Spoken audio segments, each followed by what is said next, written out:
In The Colors of the Rain, my protagonist Polly is an artist. He mainly does sketches in sketchbooks, but he progresses into painting and doing some other things that his art teacher encourages him to do. He knows that he loves art, but he doesn't realize what art does for him.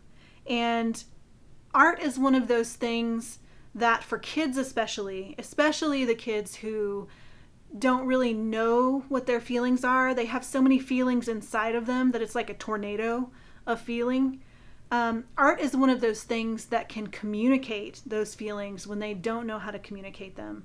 And so in The Colors of the Rain, even though it's not specifically said anywhere in it, art has a very therapeutic quality for Polly. He's been through a lot in his life. There's a lot of trauma that happens. There's a lot of grief that he is dealing with. And a lot of times with grief, kids feel angry too. And he uses his art to process a lot of that. And that's one of the reasons that I wanted to make him an artist, is that he is a kid who has trouble figuring out exactly what he's thinking. And so when he needs to process through something, he goes to a sketchbook. And not only is there a therapeutic quality about art for Polly, but art is also a way that connects him to his family. There are places where he draws his dad, who died, and places where he draws other people in his family, and it's a way of connecting him to the moment, helping him to feel in the moment, even though he really just wants to run away from it all. And so art just has this very pivotal place in The Colors of the Rain. And I wanted to read a scene that was actually cut from the book, but that sort of explains the importance of art in the book. This scene is called Crayons.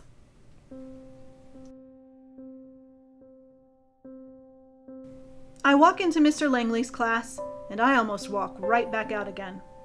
I haven't used crayons since the first grade, but he's got them all spread out on our desks. A collection of pink shades and one lone white sit on mine. Under them is a piece of paper. He waits until everyone is in their places before he claps his hands and says, "We have a fun project today." I want to laugh. Fun is painting a canvas, or drawing with oil pastels, or sketching with a charcoal pencil. But crayons? "I've put specific color groups at your places," he says. "I want to challenge you to draw something using only these colors." He looks around the room. "You may not trade with any of your neighbors." I look next to me, where Greg is staring straight ahead at Mr. Langley. On his desk are several shades of brown and one green. I could draw something with that, but what am I going to do with pink?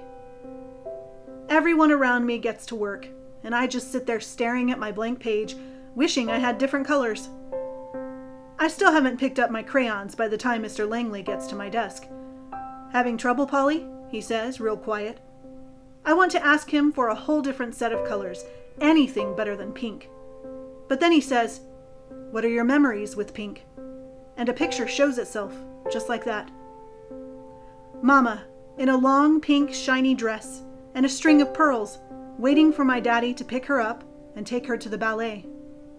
I was young, only 7, but I see it clearly still, the white of her skin against all that pink, the sparkle of her teeth when she smiled, the way she looked just like a princess straight out of the storybooks we used to read. She wore her hair long then, and there was a pin holding one side of it back, and while I looked at her, the sun reached through the window beside her and turned the pin silver. My daddy showed up after the sun went down, after the shadows pulled a curtain over her face. He tripped into the house and saw her all dressed up, and he didn't apologize for anything, just started calling her names I'd never even heard before, but still remember now. He ripped her fancy dress and scattered her pearls into every corner of the room.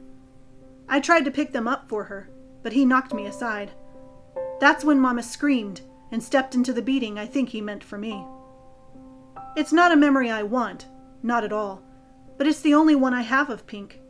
So I set Mama in a chair by a window, those white pearls choking her neck like his hands would do that night, until Charlie begged him to stop.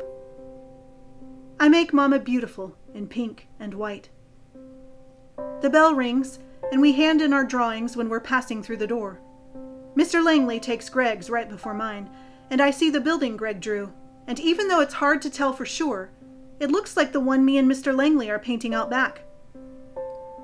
Mr. Langley clears his throat before nodding at Greg, and then he takes my drawing. I don't even have time to think before Mr. Langley says, "I knew you could do it, Polly," and he smiles at me. It's even better than I expected. "I'll see you after school," is all I can say. My drawing holds a whole lot of secrets, and I don't want him to read them on my face. I walk toward the door. "Polly," Mr. Langley says. I stop and turn. He holds up my paper, like maybe he knows exactly what it is, even though he can't possibly. Sometimes our memories are best trapped on paper. It's better than letting them stay trapped here. He taps the side of his head. The best artists were the greatest sharers. I stare at him stacking the papers for a minute, and then I turn out the door, thinking about his words. And I can't explain it, but I do feel lighter walking down the hall, like maybe those secrets hidden in the pink of a rose breaking through a window beside a beautiful woman, in the sky on fire behind her, in the whole world tearing apart while she sits pretty in pearls and pink, don't belong to just me. Like my horror has been released into the world and is no longer just mine to bear. I wonder, could art really do this? I don't know, but I guess I want to try and see.